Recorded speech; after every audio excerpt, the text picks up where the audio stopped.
Simba's big secret. Simba and Nala were best friends. The cubs did everything together. They splashed in the water hole, snuck up on bugs, and raced through the high grass. They liked to tell each other secrets, too. I'm a little scared of mice, Nala told Simba one day. Don't tell anybody. Don't worry, I won't, Simba said. I get scared of the dark sometimes. Your secret is safe with me, said Nala. Simba smiled at her. Thanks, he said. You're a good friend. One day, Simba and his father, Mufasa, were out for a walk. Look at that little mouse stuffing her cheeks with seeds, said Mufasa. That's so funny, said Simba. I don't know why Nala's scared of mice. I remember when I was a cub, I was scared of mice too, Mufasa said with a chuckle. Nala was just on the other side of the hill chasing butterflies. She heard Simba talking with his dad, and she got really mad. Later, Nala went to find Simba. You promised not to tell my secret, she told him angrily.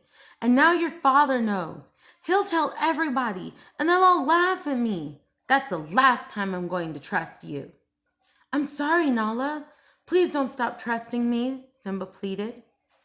I'll never tell anyone else what you say, I promise. Well, said Nala, we'll see. Nala didn't stop playing with Simba, but she did stop telling him secrets. A few weeks later, Nala finally changed her mind. I'm going to tell you a secret, she said to Simba, but it's a really big one. If you tell this time, I'll be so mad at you, I won't be your friend anymore. I promise I won't say anything, said Simba. Okay, said Nala. Here's the secret. I found a huge cave yesterday down in the red cliffs, but I was with my mother, so I couldn't go in. I was going back to explore it today. Can I come with you? Simba asked. No, I want to go by myself, she replied as she walked away. Maybe you can come some other day. Simba played all day without Nala.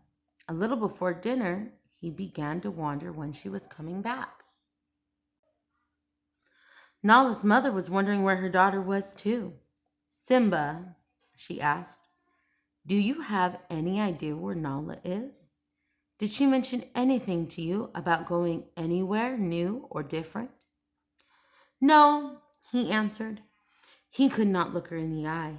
It was the first time he had not told a grown-up the truth. But he'd made a promise to Nala, and he didn't want to break it. The sun went down and the moon shone in the sky. Now Simba was starting to worry about Nala. Nala's mother paced back and forth. Where could she be? She kept asking. Simba wished he could tell her. A couple of hours later, Nala still hadn't returned. The whole pride was worried about her. Sarabi, Simba's mother, went to her son. Do you know where Nala is? She asked. I can't tell, said Simba. It's a secret. A secret? What kind of secret? His mother asked. A big secret. I can't tell no matter what, he cried, explaining how mad Nala had been when he told Mufasa she was afraid of mice. Simba, said his mother, you're a good friend to try not to tell Nala's secret, but there are some secrets that are good to keep and others that are important to tell. How do you know the difference? Asked Simba. If you think about it, Sarabi replied, you will know in your heart if something is a good secret or a bad secret. Nala could be in trouble. Simba thought about what his mother had said. He decided that he had to tell everyone where Nala was. He pointed across the Pride Lands to the Red Cliffs. She's over there, Simba said, in a cave. Sarabi hugged her son. It was the right thing to do. Now let's go find Nala. The whole pride hurried across the grasslands to the red cliffs. Nala! Called her mother. Nala! Simba yelled. There was only silence and the cry of the hyenas. Nala! Her mother called again. Then, at last, they heard a small voice. Mother? It was Nala. The lions rushed to where the voice had come from. It was the entrance to a cave, but it was almost completely blocked. A rock slide had trapped the little cub. The lions dug, and finally they cleared the rocks away. Nala rushed out of the cave and ran to her mother. Nala, I was so worried about you, her mother cried. I'm sorry, said Nala. I was so scared. I'll never go anywhere without telling you again. A few minutes later, Simba walked over to his friend and hung his head.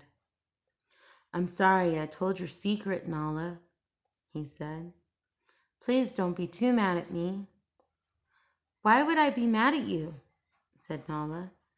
If you hadn't said anything, I'd still be here. It was a stupid secret, and I'm glad you told it. When they got home, it was time for bed. Nala and Simba snuggled together. I'm so happy to be back, she exclaimed. I'm happy you're home too, said Simba. And that's not a secret. Nala smiled and they drifted off to sleep, dreaming of their next adventure together.